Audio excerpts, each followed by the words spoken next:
Bonjour, aujourd'hui je vous propose une lecture commentée d'un extrait de mon dernier livre, La souffrance, porte d'entrée à la spiritualité. Donc, ça fait partie de la méditation, puisque ce sont 15 petites méditations à lire quand on en a envie, comme on le sent.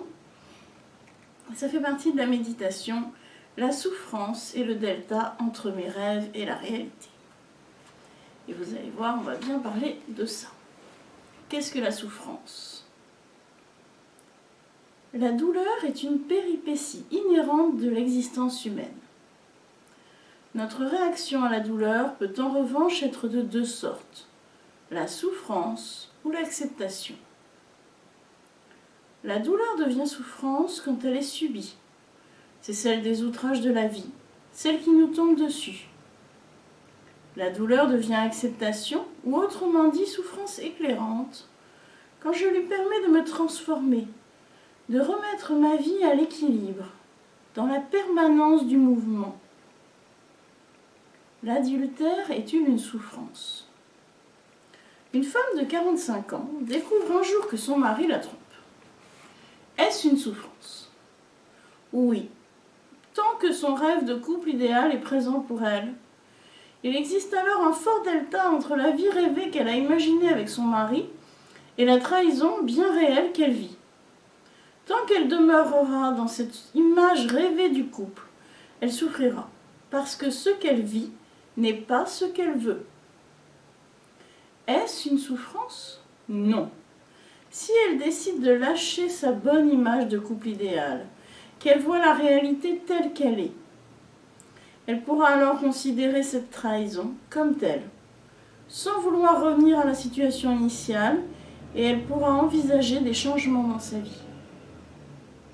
Certes, l'événement est bouleversant, bousculant, violent, source de colère, de peur, de tristesse, bref, de beaucoup d'émotions.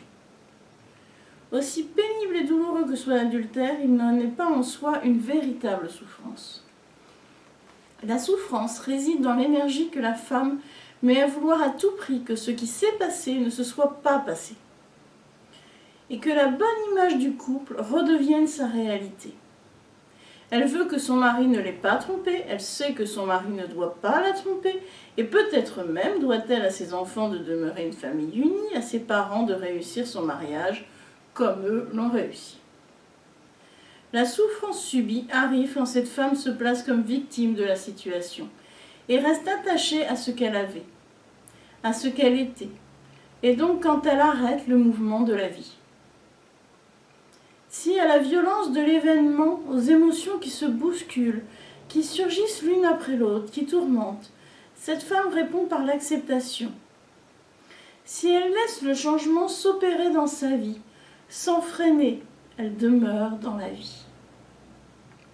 Elle traverse des douleurs, mais ne s'enferme pas dans la souffrance. Elle peut traverser la douleur du vide, la sensation d'abandon. Elle peut aussi vivre la colère d'être méprisée et la colère envers elle-même de s'être laissée mépriser. Elle peut aussi penser que c'est le mieux pour elle, que c'est le moment juste pour changer de vie.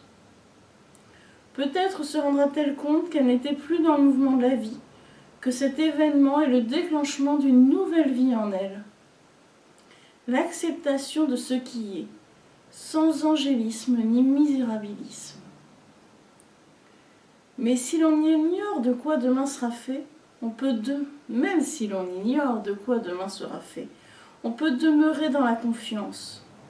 Cet événement devient souffrance éclairante, car il lui permet de voir ce qu'elle ne voulait auparavant pas voir. Il lui permet de réagir, de changer sa vision des choses, voire de changer sa vie. La souffrance n'est pas dictée par ce qui nous arrive, mais par notre réaction à ce qui nous arrive. Tant que l'on reste souple et confiance, la souffrance pourra transiter quelque temps en nous, mais ne demeurera pas. Si au contraire on est tendu et apeuré, la souffrance trouvera là un parfait nid pour élire domicile. Donc voilà pour la lecture de ce livre. voilà, ce qui est intéressant, je trouve, c'est que la vie est jalonnée de douleurs.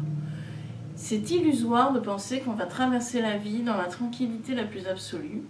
C'est vrai qu'il y a des moments de tranquillité dans la vie, des moments où on est juste bien. Mais savourons-les, parce que normalement, la vie n'est pas faite que de ça. Donc d'autres choses vont se profiler, parce qu'on est là pour avancer, on est là pour se transformer. C'est un chemin, la vie. Et donc, sur ce chemin, il y a des douleurs qui se présentent.